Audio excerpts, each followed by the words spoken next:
नमस्कार दोस्तों, BHK news Himachal में आपका स्वागत है।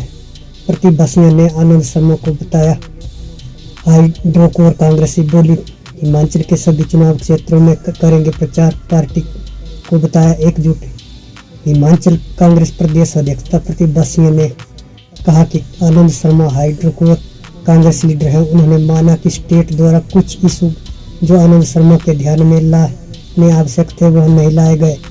इस पर उन्होंने अखिल भारतीय कांग्रेस की राष्ट्रीय अध्यक्ष सोनिया गांधी के समक्ष भी नाराजगी जाहिर की। सोनिया गांधी ने इसका समाधान कर दिया है।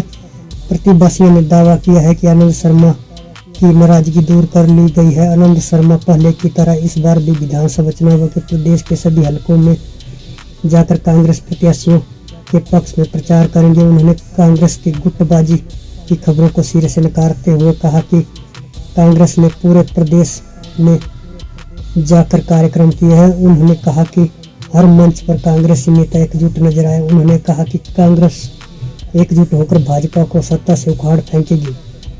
प्रतिभासियों ने आनंद में से जनसभाओं के लिए मांगा वक्त। इससे पहले पूर्व केंद्रीय मंत्री एवं वरिष्ठ नेता आनंद शर्मा राजीव भवन शिमला पहुंचे।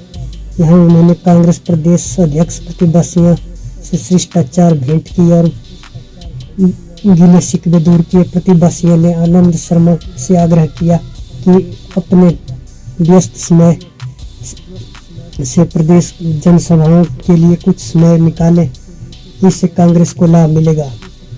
चुनाव के लिए कांग्रेस की रणनीति की दी जानकारी। प्रतिभासियों ने आनंद शर्मा को विधानसभा चुनावों को लेकर पार्टी की रणनीति की विस्तृत जानकारी देते हुए कहा कि प्रदेश में कांग्रेस एकजुट दो चुनावों के लिए पूरी तरह तैयार है। उन्होंने कहा कि प्रदेश में कांग्रेस के प्रति लोगों में खासा उत्साह है। इस दौरान अखिल भारतीय कांग्रेस कमेटी के सचिव प्रदेश मामलों के सह प्रभारी तजेंद्र पाल बिट्टू भी मौजूद थे। 28 अगस्त के हल्ला बोल कार्यक्रम की बनाई रणनीति। राजीव गांधी भवन शिमला में कांग्रेस नेताओं ने आगामी 28 अगस्त को दिल्ली में बेरोजगारी व महंगाई के विरोध में प्रस्तावित हल्ला बोल कार्यक्रम की रणनीति बनाई। रामलीला मैदान में होने वाले हल्ला बोल में हिमाचल कांग्रेस के बड़ी संख्या में नेता व कार्यकर्ता दिल्ली जाएंगे और महंगाई व बेरोजगारी के मुद्दे पर केंद्र की मोदी सरकार को घेरने का प्रयास करेंगे। BHK न्यूज के लिए शिमला से यादविंद्र कुमार की रिपोर्ट। भी मिले हैं। He said he'll campaign for the party. किस तरह की मुलाकात थी? How do you see his resignation from the steering committee and now meeting today to you? देखिए जी, he's been a staunch congressman. He's been working for the party since the last 51 years. He was just 18 years when he entered politics, and today also he's a hardcore congressman, and it's his home state. He's come back to his home. Himachal में हम उनका स्वागत करते हैं कि वो हिमाचल प्रदेश में आकर, अब क्योंकि चुनाव का वक्त बहुत नज़दीक आ चुका है, हमें चुनाव पर सारा ध्यान एकत्रित करना है। इन्होंने भी हर बार, जब भी चाहे ये केंद्र में रहे, राज्यसभा के मेंबर रहे, हर बार कांग्रेस की मदद के लिए ये यहाँ पर आते रहे, और उसी संदर्भ में आज ये फिर दोबारा हिमाचल आए हैं। जहाँ तक अभी आपने स्टीयरिंग कमेटी की बात की है, कुछ इनको लगता था, इनको ऐसा आभास हुआ कि मुझे कुछ नज़रअंदाज किया जा रहा है, पर ऐसी बात नहीं थी। कुछ इश्यूज इनके ध्यान में लाने आवश्यक थे, वो नहीं लाए गए, उससे वो थोड़ा उन्होंने नाराज़गी जाहिर की। उन्होंने सोनिया जी के ध्यान में भी ये बात लाई और सोनिया जी ने तुरंत इसका हल करके दिया, और आज वो इसी संदर्भ में हिमाचल प्रदेश आए हैं। और उन्होंने भी अब जगह जगह जाके हमारे जो कैंडिडेट्स होंगे कांग्रेस पार्टी के, उनके लिए काम करेंगे, उनको जिताएंगे और हिमाचल प्रदेश में दोबारा कांग्रेस को सत्ता में लाने के लिए हम लोग सब एकजुट है और एकजुट होकर हम कांग्रेस पार्टी के लिए काम कर रहे हैं। मैम, उन्होंने ये भी कहा है कि जो गुटबाजी है उन्होंने इनकार नहीं किया है, तो सबको एक साथ कैसे लिया जाएगा? क्या जो है आपकी बातचीत हुई है, रणनीति बनी है इसको लेकर? ऐसी बात है, जो आप ये गुटबाजी की बात करते हैं, ऐसा नहीं है।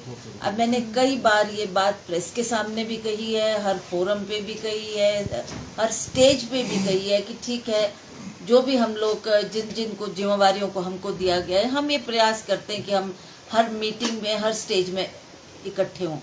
जब भी हमारी, चाहे वो बिलासपुर में मीटिंग हुई, कांगड़े में हुई, कुल्लू में हुई, हमीरपुर में हुई, हम सभी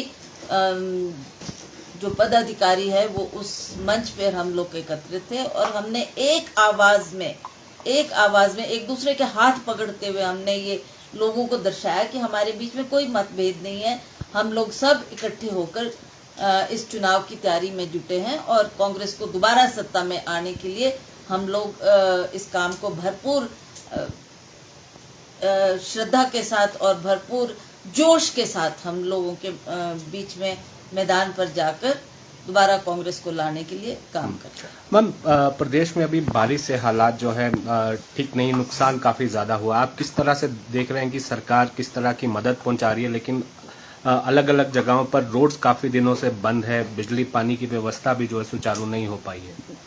देखिए, अभी मैं हाल में ही दिल्ली गई थी और जैसे ही मुझे पता लगा कि खास करके मेरा जो चुनावी क्षेत्र है, कुल्लू का क्षेत्र है और उसी तरह मंडी का क्षेत्र है, वहाँ भी भारी नुकसान के कारण एक फैमिली से 2 फैमिलीज ऐसी थी, एक फैमिली के 6 व्यक्ति चले गए, एक फैमिली के 8 व्यक्ति चले गए। तो वो मुझे इतनी दुखद घटना जब मेरे सामने आई तो तुरंत मैंने अपने सारे कार्यक्रम रद्द करते हुए रातों रात में चंडीगढ़ पहुंची। 1 बजे मेरा वहां पहुंचना हुआ और सुबह तुरंत ही हम 7 बजे चंडीगढ़ से चलकर घटनास्थल पर पहुंचे और उसका हमने वहां पर जायजा लिया और तब तक सरकार की तरफ से कोई भी व्यक्ति उनके बीच में नहीं पहुंचा था।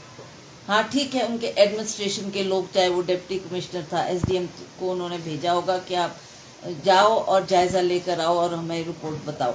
बट लोग क्या चाहते हैं? लोग चाहते हैं कि उस दुख की घड़ी में कोई व्यक्ति जो इलेक्टेड है, जिसको उन्होंने चुनकर चाहे विधायक बनाया चाहे एमपी बनाया, हमारा भी कर्तव्य बनता है कि हम लोगों के बीच में जाकर उस दुख की घड़ी में उनके साथ खड़े हों और उनका दुख बांटने के लिए हम वहाँ पर मौजूद हों। वैसे ही आप जानते हैं कि हमारा ये जो पहाड़ी क्षेत्र है, इसमें बहुत से बागवान और किसान रहते हैं। आज सबसे ज़्यादा क्षति हमारे बागवानों को और किसानों को हुई है, क्योंकि एक तो उनका एप्पल सीजन है, उन्होंने माल अपना मंडी तक पहुंचाना है और सड़कों की अगर आप हालत देखो तो सड़कों की हालत बहुत खराब है और लोग चाहते हैं कि कम से कम हमारी आवाज को अगर सरकार सुनती तो ये हालत ना होती। उन्होंने पहले इसको दुरुस्त किया होता तो आज हमको इन दिक्कतों का सामना ना करना पड़ता।